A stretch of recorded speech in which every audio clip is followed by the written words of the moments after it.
Alrighty, so I'm live again. Uh, Hopefully there's no more power outages, but you never know. So thought I would hop on, be live for a quick second in case the power goes out. At least I tried to go live. Guess I missed Jeff yesterday. I'm sorry I missed you yesterday, Jeff. Um, Something was going on over here. It just kind of made the power jump in and out. So anyway, how's everybody doing? What's going on online? Um, I just saw Norm Macdonald pass. Which is a trip because he's quite a bit younger than even my parents are. So right now, everybody's health is critical. Right now, it's just crucial to enjoy people as much as possible, as long as you can, because you never know when the last time you see him will be. Um, yeah, it's a trip. He was a great comedian. I believe he was on a few roasts on Comedy Central, but um, most well known for Saturday Night Live. Um, Recently, he's been on a few commercials and things here and there. So shame to hear that, and I hope his family's doing well. Anyway, what are you guys up to? Um, I'm just reading Berserk right now, written by another recently deceased person, Kentaro Miura. Um, Berserk is really profound. Um, I think it's so long that how profound it is actually kind of missed, because it's sort of overwhelming to really try to keep up with Berserk and read every single volume. It's almost like One Piece in that way, but even I don't even think Berserk is as long as One Piece. Let me see. Even though I guess it's been going longer.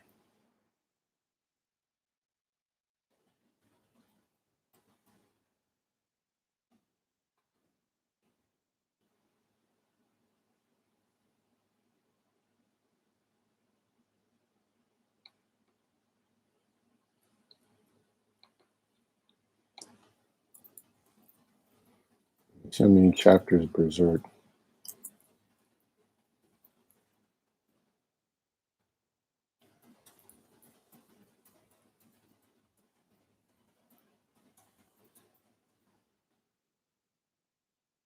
Okay, so One Piece is 1,000 chapters. So never mind. I guess everybody that's kept up with One Piece should have no problem keeping up with Berserk. But I believe Berserk was always monthly or bi-monthly. I don't think Berserk has ever been on such a crazy schedule like how One Piece has always been weekly. Um. Anyway, oh, movie. Found this. Man, my glare is terrible. Why is the glare so bad? Kite and Mezzo Forte. They're both really cool. My glare is bad. I guess the glare off the screen is bad too. I don't know. Point is, didn't know if you could see that, but it's Kite. That's the first movie. And the other one is Mezzo Forte. Both are really cool action movies. Great choreography and stuff. Um, what what else is going on? Let's see.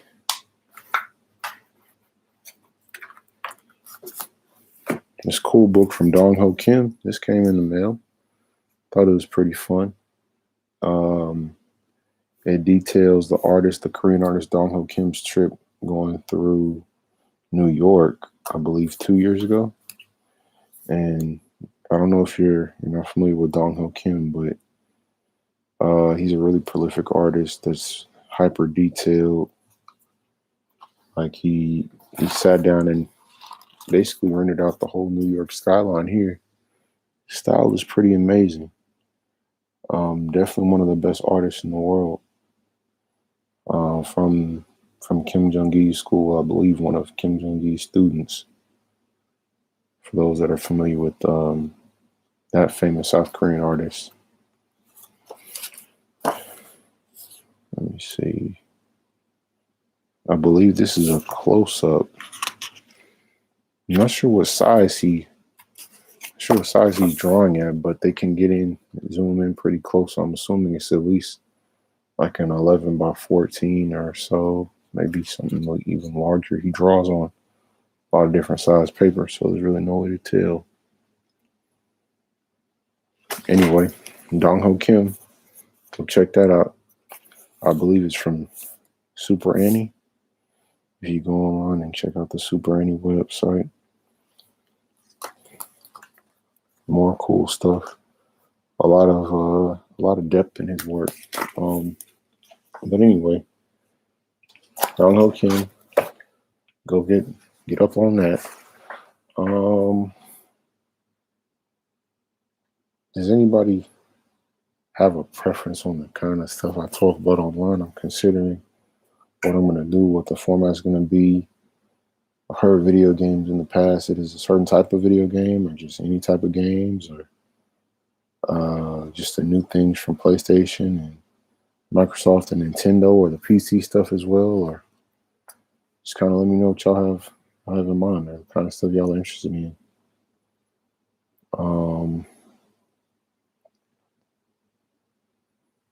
They're kind of neutral, I guess. Don't have anything in particular in mind. Yeah, it doesn't look like anybody's hopping on the stream right now, so I just have to call this one a day, but I'll wait a little minute. Trying to think what we can even talk about.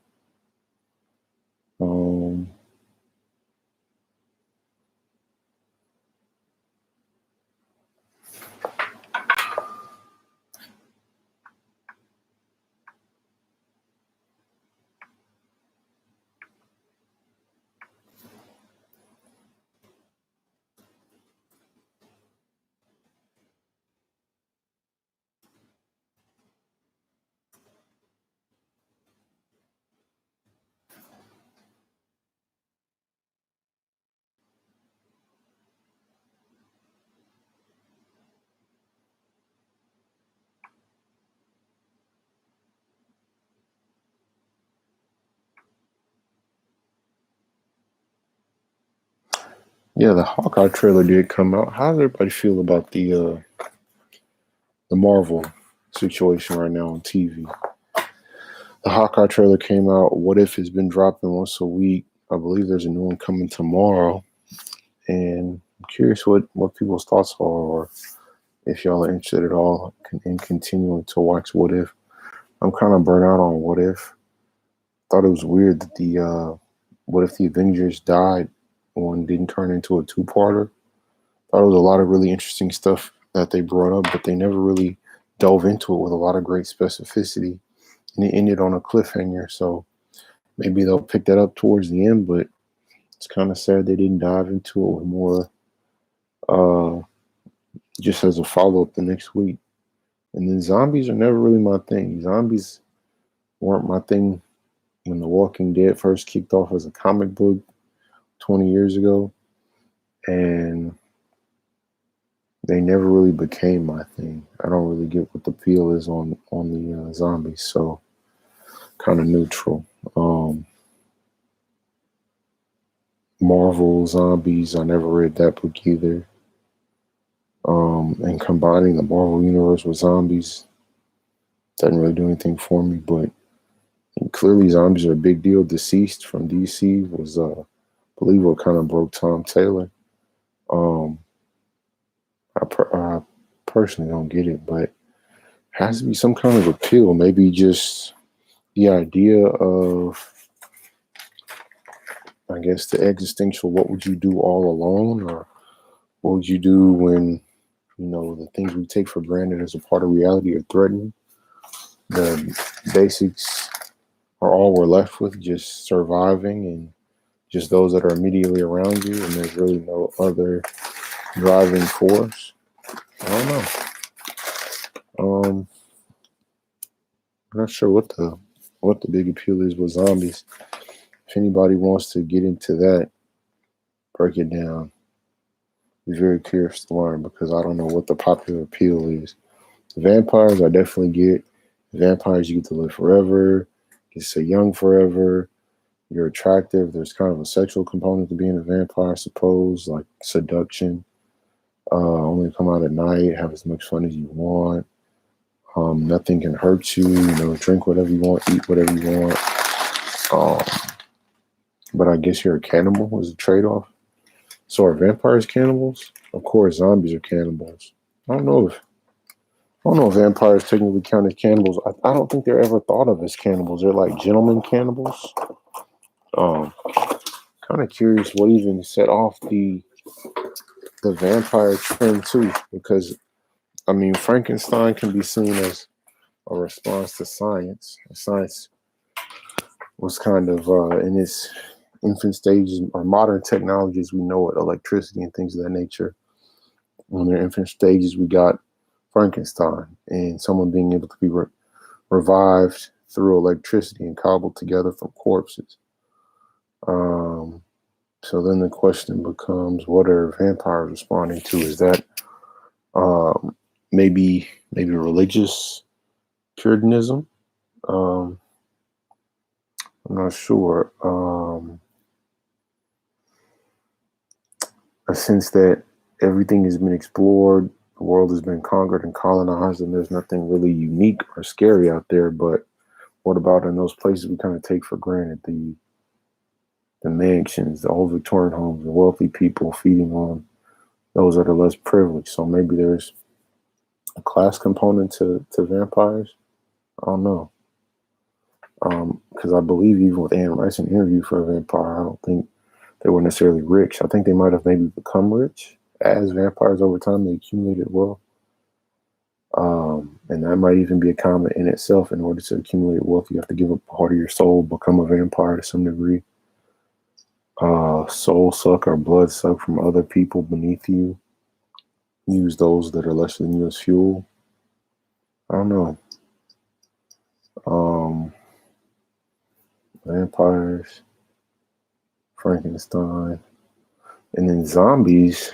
I mean, is it agreed that George Romero is the one that kind of kicked off the zombie craze? Is that generally agreed upon? Because I believe he has stated kind of specifically that the zombie thing was kind of a economic and a social commentary that people were starting to become mentally dulled by malls, by consumerism, by television, or turning into something he didn't want to be party to. So I don't know, but I'm not sure. Is that considered his innovation? Is George Romero considered the father of zombies, or are there other zombie movies before that? I mean, there's been voodoo stuff that's always gone around in culture and circulated, shamanism, but I don't know about the resurrection of the dead, or what the appeal is, or what it might mean symbolically. Um, hmm. If anybody wants to hop into that one too, let me know. If anyone wants to elaborate. But yeah, doesn't look like anyone's coming today. Kind of a slow streaming day.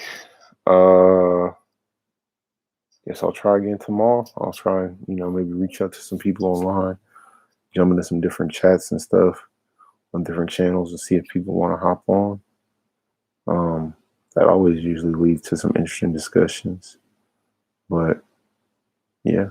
I also guess I just need to sit down and edit a video one of these days. Put a video together, write something up, and create something that people can see beyond the live streams. I think that might help too. So yeah, guess I'll hop back into that tomorrow, and I'll see y'all then. Hopefully I run into a couple people. Maybe I just need to stream earlier too. I started kind of late today, like at 9. But yeah, let me know your thoughts on vampires, zombies, and Frankenstein. Oh, Christopher Nolan looks like he's over at Universal. I feel like that just makes common sense. I think Donna Langley's the best executive in the business. And she really knows how to incentivize and eventize, how to get theaters excited, get the public excited, work on the marketing end too, work with the creative. But anyway, All right, you guys. I'll talk to you later on.